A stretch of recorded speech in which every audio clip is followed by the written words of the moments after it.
Hello. കഴിഞ്ഞ പ്രാവശ്യം നമ്മൾ പോസ്റ്റ് ചെയ്തിരുന്ന വീഡിയോ അല്ല ഷോർട്സാണ്.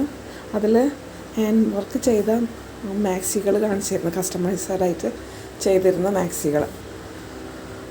അതിൻ്റെ യോക്ക് പോർഷന് ഇങ്ങനെയാണ് നമ്മൾ വർക്ക് വെക്കണത്. അതായത് ആങ്കറിൻ്റെ ത്രെഡ് യൂസ് ചെയ്തിട്ട് അത്യാവശ്യം നല്ല തിക്നെസ്സോട് കൂടിയിട്ട് ഈ വർക്ക് ചെയ്യുന്നത് കണ്ടാൽ നിങ്ങൾക്ക് മനസ്സിലാവും നമ്മൾ എത്ര ത്രെഡാണ് അതിന് യൂസ് ചെയ്യണം എന്നുള്ളത്. അതെന്തുകൊണ്ടാണെന്ന് വെച്ചാൽ മാക്സി ഒക്കെ ആകുമ്പോൾ നമ്മൾ ഡെയിലി യൂസ് ചെയ്യണതാണ്. നമുക്കത് എപ്പോഴും ഹാൻഡ് വാഷ് ചെയ്യാനുള്ള ടൈം കിട്ടിയെന്ന് വരില്ലല്ലോ. അപ്പോൾ മെഷീൻ വാഷ് ആകുമ്പോൾ അത് പെട്ടെന്ന് കേടാകാതിരിക്കാൻ, അതിൻ്റെ ത്രെഡും ഒന്നും പെട്ടെന്ന് പൊട്ടി പോവാതിരിക്കാനാണ് നമ്മൾ അത്രയും തിക്നെസ്സിൽ നല്ല പ്രീമിയം ക്വാളിറ്റിയുള്ള മെറ്റീരിയൽസ് യൂസ് ചെയ്തുകൊണ്ട് തന്നെ നമ്മളത് ചെയ്യുന്നത്. അതായത് നമ്മളിപ്പോൾ ഇതിന് യൂസ് ചെയ്യുന്നത് ആങ്കറിൻ്റെ ത്രെഡാണ്. കണ്ടില്ലേ? ആങ്കർ ത്രെഡ് ഉപയോഗിച്ച്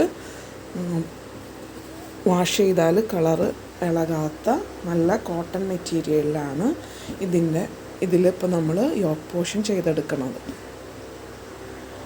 അതുപോലെ തന്നെ നല്ല പ്രീമിയം ക്വാളിറ്റി ഉള്ള വാഷ് ചെയ്താൽ കളർ ഇളകാത്ത cotton materials, soft cotton, mull cotton, cambric cotton, 44 inch width വരുന്ന ഈ മെറ്റീരിയൽസ് യൂസ് ചെയ്തിട്ടാണ് നമ്മൾ സ്റ്റിച്ച് ചെയ്യുന്നത്. അത് നമ്മൾ സ്റ്റിച്ച് ചെയ്യാൻ എടുക്കുന്നതിന് മുന്നേ വാഷ് ചെയ്ത് അതിൻ്റെ കളർ ഇളകണില്ല എന്നുള്ളത് ഉറപ്പാക്കിയതിന് ശേഷമാണ് നമ്മൾ അത് സ്റ്റിച്ച് ചെയ്യാൻ തുടങ്ങുകയുള്ളൂ.